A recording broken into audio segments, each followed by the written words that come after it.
اعوذ باللہ من الشیطان الرجیم،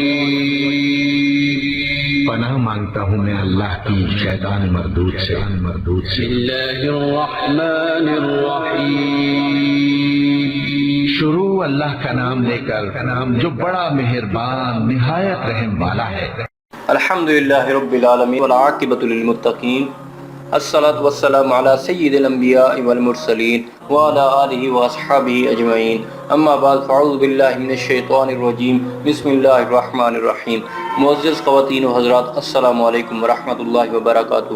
ایک بار پھر ہمارے اس اسلامک استاد آفیشیل یوٹیوب چینل میں آپ لوگوں کو خوش آمدید کہتے ہیں۔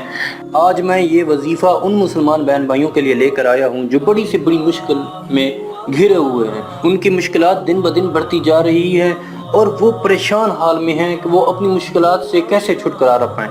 تو انشاءاللہ تعالی العزیز یہ وظیفہ بڑی سے بڑی مشکل اور مہم کو آسان کرنے کا بہترین عمل ہے جو ایک مدت سے میرے تجربے میں ہے۔ جس کو بھی بتایا الحمدللہ اس نے ہی تعریف کی۔ یہ ایک بہت بڑا خزانہ ہے جو عوام کی ضروریات کے عین مطابق ہے اور پیش کر رہا ہوں۔ اس قیمتی عمل سے آپ بھی استفادہ کر سکتے ہیں۔ تو جی ہاں معزز خواتین و حضرات، میرے اس اسلامک استاد آفیشیل یوٹیوب چینل کو ضرور سبسکرائب کریں اور ساتھ ہی بیل آئیکن پریس کریں تاکہ ہماری جو بھی لیٹسٹ ویڈیو ہم بناتے ہیں وہ آپ تک بر وقت پہنچتی رہے۔ تو انشاءاللہ تعالی العزیز اسی طرح ہم آپ کو مزید اور اچھی ویڈیوز بنا کر جو ہے نا پیش کرتے رہیں گے، تو آپ ان سے مستفید رہیں اور ہمارے چینل کو ضرور سبسکرائب کریں اور ساتھ ہی بیل آئیکن پریس کریں تاکہ ہم جو بھی ویڈیوز اپلوڈ کرتے ہیں وہ آپ تک فوراً اسی وقت پہنچ سکیں۔ تو جی ہاں چلتے ہیں وظیفے کی طرف۔ یہ وظیفہ انتہائی زبردست وظیفہ ہے اور بہترین عمل کا وظیفہ ہے اور حل مشکلات سے چھٹکارا پانے والا وظیفہ ہے۔ یہ وظیفہ آپ کریں انشاءاللہ تعالی العزیز، آپ کی جو بھی مشکلات ہوں گی، آپ کی جو بھی پریشانیاں ہوں گی، وہ انشاءاللہ تعالی العزیز یہ وظیفہ کرنے کے بعد ختم ہو جائیں گی۔ تو جی ہاں معزز خواتین و حضرات، یہ وظیفہ انتہائی زبردست وظیفہ ہے۔ میں آپ کو بتا رہا ہوں کہ یہ وظیفہ آپ نے کس طرح سے کرنا ہے، تو اس سے پہلے ہمارے اس اسلامک استاد آفیشیل یوٹیوب چینل کو ضرور سبسکرائب کریں۔ آج کے دور میں ہم نے دیکھا ہے کہ عموماً ہر بندہ، ہر شخص کسی نہ کسی پریشانی میں مبتلا ہے، کسی نہ کسی مشکلات میں مبتلا ہے اور وہ اس پریشانی سے نجات پانا چاہتا ہے اور وہ اس پریشانی سے نجات پانے کی ہر جدوجہد کوشش کر رہا ہے۔ کوئی کسی کے پاس جا رہا ہے، کوئی کسی کے پاس جا رہا ہے، تو انشاءاللہ تعالی العزیز آپ کو کہیں جانے کی ضرورت نہیں ہے۔ شفا صرف رب تعالیٰ کی طرف سے ہوتی ہے، مدد صرف اللہ تعالیٰ کی طرف سے ہوتی ہے، ہم صرف کوشش کر سکتے ہیں۔ تو یہ قرآنی آیات جو وظیفہ کی صورت میں میں آپ کو بتا رہا ہوں، یہ آپ کریں انشاءاللہ تعالی العزیز۔ چند دن کا عمل ہے تو آپ کی جو بھی مشکلات ہوں گی، آپ کی جو بھی پریشانیاں ہوں گی وہ دور ہو جائیں گی۔ تو جی ہاں معزز خواتین و حضرات، میں آپ کو بتاتا ہوں اول، آخر اور درمیان میں یہ ایک بار پھر سن لیں، اول و آخر اور درمیان میں یا مالک الملک ذوالجلال والاکرام 33 مرتبہ آپ نے پڑھنا ہے۔ 33 مرتبہ آپ نے اول، آخر اور درمیان میں یا مالک الملک ذوالجلال والاکرام یہ آیات مبارکہ آپ نے پڑھنی ہے اور آپ نے 313 بار دن میں کسی بھی وقت انا للہ و انا الیہ راجعون۔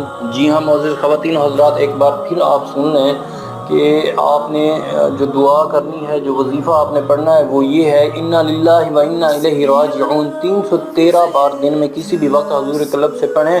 انشاءاللہ تعالی العزیز اگلا سورج خوشی کے نوید کے ساتھ طلوع ہوگا۔ ایک بار پھر آپ سن لیں، انا للہ و انا الیہ راجعون آپ نے 313 مرتبہ کسی بھی ٹائم پڑھنا ہے۔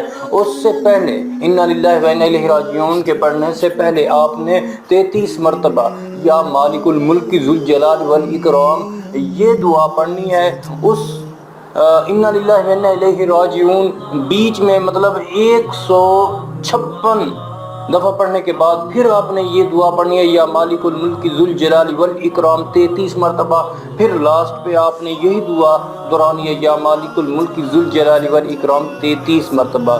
جی ہاں دوستو، معزز خواتین و حضرات، یہ اسلامک وظیفہ میں نے آپ کو بتایا ہے، انا للہ و انا الیہ راجعون اس سے پہلے اور اس کے درمیان میں اور اس کے آخر میں آپ نے یا مالک الملک ذوالجلال والاکرام 33 مرتبہ پڑھنا ہے۔ تو انشاءاللہ تعالی العزیز یہ وظیفہ کریں، آپ کی جو بھی پریشانی ہوگی، جو بھی آپ کو مسئلہ پیش آ رہا ہوگا وہ ختم ہو جائے گا انشاءاللہ تعالی العزیز۔ ہم صرف دعا گو ہیں، آپ ہمیں بھی دعا میں یاد کیا کریں، آپ ہمیں بھی دعا میں یاد رکھیں۔ تو ہماری جو بھی کوتاہی ہو، جو بھی کمی ہو، ہم آپ سے ریکویسٹ کرتے ہیں، چونکہ یہ دین کا معاملہ ہے تو دین کے معاملے میں ہم غفلت نہیں برت سکتے، تو آپ ہمیں کومنٹس کر کے بتا سکتے ہیں، ہماری کوئی بھی غلطی ہو آپ ہمیں کومنٹس کر کے بتا سکتے ہیں، میل کر کے بتا سکتے ہیں، تو انشاءاللہ تعالی العزیز تاکہ ہماری نیکسٹ وہ غلطی ہم دوبارہ نہ دہرا سکیں، تاکہ ہم بھی انسان ہی ہیں، کوئی وقت کے ولی نہیں ہیں، تو ہم سے بھی غلطیاں ہوتی ہیں، تو ہماری کوشش یہی ہوگی کہ دین کا معاملہ ہے چونکہ اس لیے ہم غلطی نہ کریں۔ تو میں نے بہت سے لوگوں کو دیکھا ہے، بہت سے دوستوں کو دیکھا ہے، وہ قرآنی آیات جب پڑھتے ہیں تو ان کا تلفظ ٹھیک نہیں ہوتا، تو مہربانی فرما کر میں آپ لوگوں سے ریکویسٹ کرتا ہوں جب بھی آپ قرآنی آیات پڑھیں تو اپنا تلفظ ٹھیک کر لیا کریں، اپنا تلفظ کو اچھے طرح سے پڑھیں، کیونکہ یہ قرآن مجید ہے، اگر اوپر نیچے زیر زبر ہو جاتی ہے تو اس کا معنی چینج ہو جاتا ہے، جب معنی چینج ہو جاتا ہے تو ہم پھر شرک کر بیٹھتے ہیں۔ استغفر اللہ۔